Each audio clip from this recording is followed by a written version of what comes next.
2025 లేదా 26లో డిగ్రీ లేదా బీటెక్ చదివారా? సాఫ్ట్‌వేర్ జాబ్ కోసం ఎదురు చూస్తున్నారా? అయితే కోడ్ జ్ఞాన్ 100 డేస్ కోర్సులో చేరండి, జాబ్ సాధించండి.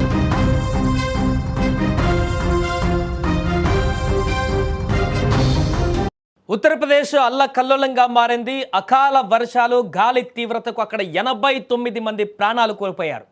మండుతున్న ఎండలు, నిప్పులు చెరుగుతున్నటువంటి బాణడు, ఉక్కపోతతో అల్లాడుతున్న జనానికి కాస్త ఉపశమనం లభిస్తుందని ఆశిస్తే ఆ ఆశలే ప్రాణాలు తీసేశాయి.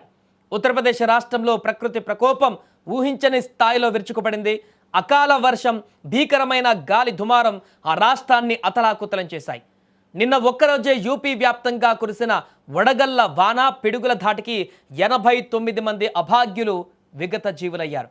అప్పటి వరకు సాధారణంగా ఉన్న వాతావరణం ఒక్కసారిగా మారిపోయి క్యుములోనింబస్ మేఘాల ప్రభావంతో మృత్యువు ఆకాశం నుండి జారిపడినట్లయింది.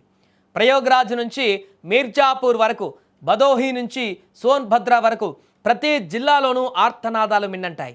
ముఖ్యంగా ప్రయాగ్రాజ్ జిల్లాలో అత్యధికంగా 21 మంది మరణించగా, భదోహిలో 16 మంది మృత్యువాత పడ్డారు.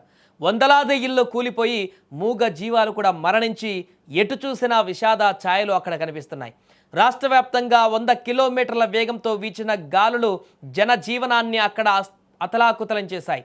బరేలీలో ఒక వ్యక్తి షెడ్డును పట్టుకొని ఉండగానే గాలి వానకు గాల్లోకి ఎగిరిపోయినటువంటి దృశ్యాలు చూస్తుంటే ఆ గాలి తీవ్రత ఎంత దారుణంగా ఉందో అర్థమవుతుంది. విద్యుత్ స్తంభాలు నేలకొరిగాయి, భారీ వృక్షాలు కుప్పకూలిపోయాయి, రాకపోకలు ఎక్కడికక్కడ నిలిచిపోయాయి. ఈ విపత్తు పైన ముఖ్యమంత్రి యోగి ఆదిత్యనాథ్ తీవ్ర దిగ్భ్రాంతి వ్యక్తం చేశారు. అధికారులతో ఎప్పటికప్పుడు సమీక్షలు నిర్వహిస్తూ బాధితులకు తక్షణ సహాయం అందించాలని ఆదేశించారు. మే నెలలో సాధారణంగా నమోదయ్యే అధిక ఉష్ణోగ్రతల వల్ల భూమి వేడెక్కి ఇతర దిశల నుంచి వచ్చిన తడి గాలితో కలిసి ఈ భారీ మేఘాలు ఏర్పడ్డాయని వాతావరణ నిపుణులు చెబుతున్నారు. ప్రకృతి సృష్టించిన ఈ పెను బీభత్సం ఉత్తరప్రదేశ్ను శోక సంద్రంలో ఉంచేసింది. దీనికి సంబంధించినటువంటి వీడియోలు ఇప్పుడు సోషల్ మీడియాలో వైరల్గా మారుతున్నాయి. అక్కడ జరిగినటువంటి విధ్వంసం తాలూకు దృశ్యాలు కళ్ళకు కట్టినట్టుగా చూపిస్తున్నాయి. దారుణంగా అమెరికాలో కనుక టొర్నడోలు వచ్చినప్పుడు ఏ రకమైనటువంటి గాలి బీభత్సం కనిపిస్తుందో ఉత్తరప్రదేశ్లో అలాంటి దారుణమైనటువంటి పరిస్థితులు కనిపించాయి.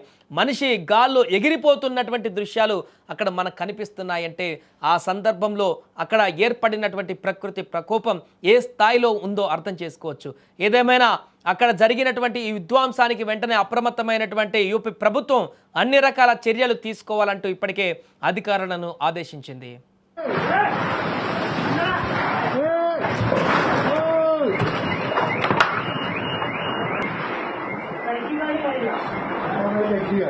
हम कहीं दिया है कि हम कहीं दिया है रामचंद्र बड़े बड़े